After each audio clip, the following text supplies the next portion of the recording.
जय श्री राम। श्री सदगुरुदेव भगवान के जय। अजगर करे न चाकरी, पंछी करे न काज, दास मलुका कह गए सबके दाता राम। श्री गुरु पदनख मणिगण ज्योति, सुमिरत दिव्य दृष्टि होती। जय श्री राम। जय भोलेनाथ की जय, दीनानाथ की जय, विश्वनाथ की।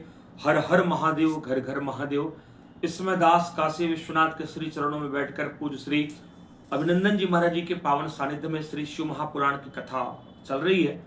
आज कथा का 14वां दिन था, श्रावण का अंतिम सोमवार था और आज तो पूरे भारतवर्ष में खूब अभिषेक हुए। आज यहाँ भी खूब रस, काशी विश्वनाथ में प्रत्येक विश्वनाथ में नहीं, हर मंदिर में खूब भीड़ थी। खूब लोगों ने बेलपत्र चढ़ाया, भगवान शंकर का दूध दही अभिषेक किया, पंचामृत से अभिषेक किया, किसी ने गन्ने के रस से किया और खूब बेलपत्री आज भगवान शंकर को चढ़ी। लेकिन दास इतना ही निवेदन करता है, पूज्य गुरुदेव भगवान के मुख से हमने सुना कि शंकर जी का बल गौ माता के देसी दूध चढ़ाने से बढ़ता है। अगर हम जर्सी के पैकेट के, भैंस के या सिंथेटिक दूध से शंकर जी का, गोवर्धन नाथ का अभिषेक करते हैं तो देवताओं का नहीं बल्कि राक्षसों का बल बढ़ता है। इसलिए मेरा निवेदन ये है इस वीडियो के माध्यम से कि अभी 9 तारीख तक श्रावण है और पूरे वर्ष भर हम लोग अभिषेक करते हैं, तो प्रयास करें कि देसी गौ माता के दूध दही घी से अभिषेक करें। अगर न मिले तो गंगा जल से भगवान शंकर का अभिषेक कर लें, जल से राम राम कह के अभिषेक कर दें। लेकिन ये सिंथेटिक पैकेट के और जर्सी के दूध से भगवान शंकर का अभिषेक न करें। लाखों बेलपत्री लोग चढ़ाए होंगे, कितनी कुंटलों आज बेलपत्री पेड़ से उतारी गई होगी। तो निवेदन है कि कम से कम श्रावण का मास है तो एक एक वृक्ष भी तो अवश्य लगाएं। अभी तो हमने 10-20 रुपए 50 रुपए दे के बेलपत्री खरीद ली, कल के दिन जब पेड़ ही नहीं रहेंगे तो हम कैसे भगवान शंकर का अभिषेक करेंगे, बेलपत्री चढ़ाएंगे। तो असली अभिषेक तो यही है कि शंकर जी की जिसमें प्रसन्नता छुपी हुई है। एक तो हम गौ सेवा प्रारंभ कर दें, नंदी की सेवा प्रारंभ कर दें और कम से कम जीवन में एक एक वृक्ष लगाने का संकल्प अवश्य लें इस श्रावण के महीने में। क्योंकि भगवान शंकर गोतंत्र नामक ग्रंथ में कहते हैं, पूज्य गुरुदेव भगवान के मुख से हमने सुना कि पार्वती जिसने जीवन में 11 गौ माता की या नंदी की सेवा का संकल्प ले लिया, आपने पूरे जीवन काल में आपने ये संकल्प ले लिया कि मैं 11 गोवंशों की सेवा करूंगा, तो भगवान शंकर कहते हैं पार्वती वो व्यक्ति शिव के समान हो जाता है, वो मेरे समान हो जाता है। जैसे मेरे दर्शन से पाप भस्म होते हैं ऐसा उस व्यक्ति के। तो ऐसे हमारे पथमेड़ा वाले, गोपाल मणि, मलुकपीठ वाले जो निरंतर गौ सेवा करते हैं, तो आप सब भी अगर भगवान शंकर की 100% कृपा चाहते हैं तो आज से ही गौ सेवा और नंदी सेवा प्रारंभ करें। बरसात के कारण नंदी रोड में बैठ रहे हैं, गौ माता रोड में बैठ रही हैं और डेली एक्सीडेंट का शिकार हो रही हैं।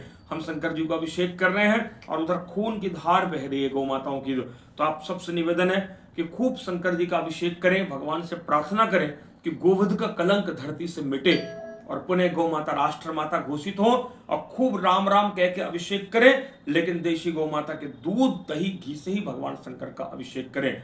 जीवन में एक बार काशी विश्वनाथ भगवान का दर्शन अवश्य करें।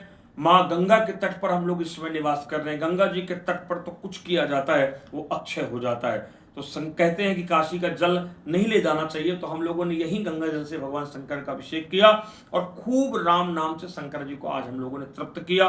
7 तारीख तक ये कथा है, तो आप सब भी जीवन में कम से कम एक बार काशी विश्वनाथ अवश्य पधारें। और एक बात मैं और इस वीडियो के माध्यम से बताना चाहता हूं। अभी तक तो मन में यह था कि जब मरते के समय काशी प्राप्त होगा तभी भगवान के धाम की प्राप्ति होगी।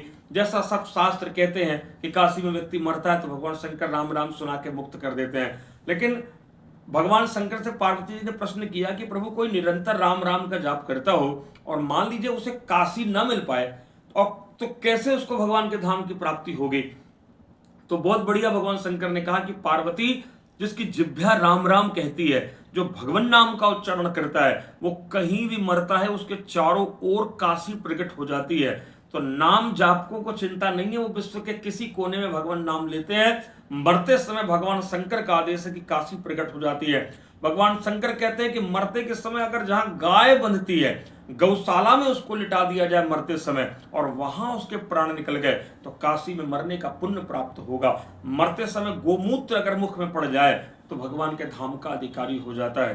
तो ठीक है, काशी आए तो अच्छी बात है, लेकिन मान लीजिए परिस्थिति बस प्रारब्ध वश कहीं भी शरीर छूटे तो अधिक से अधिक आज से अभी से संकल्प ले लें, प्रातः उठने से लेकर रात्रि तक श्री राम जय जय राम, या जो नाम आपको प्रिय लगे। भगवान तो सब नाम में बैठे हुए हैं, तो खूब नाम का संकल्प लें, गौ रक्षा का संकल्प लें। आज श्रावण का अंतिम सोमवार है, कल पुत्रदा एकादशी है। कल की एकादशी के महात्म्य भी आता है कि उस राजा को पुत्र इसलिए नहीं हुआ क्योंकि उसने एक प्यासी गाय जो पानी पी रही थी उसको भगा दिया और स्वयं पानी पीने लगा। उस पाप के कारण राजा को पुत्र नहीं हुआ। कल की एकादशी के महात्म्य आप पढ़िएगा तो जरूर जीवन में मस्तक पर तिलक अवश्य धारण करें, कंठ में तुलसी धारण करें और खूब भगवान नाम ले और प्रातः जागने से लेकर रात्रि तक किसी न किसी ग्रंथ का स्वाध्याय करें।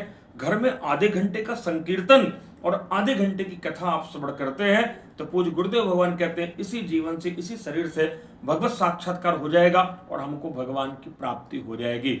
और जितना समय मिले काशी, वृंदावन, चित्रकूट, अयोध्या भगवान ने सब प्रकट कर दिया हम लोगों के लिए, तो जितना समय मिल जाए तो तीर्थों का भी भ्रमण अवश्य करना चाहिए। जय सिया राम, जय सिया राम, जय भोलेनाथ की, जय दीनानाथ की, जय विश्वनाथ की। हर हर महादेव।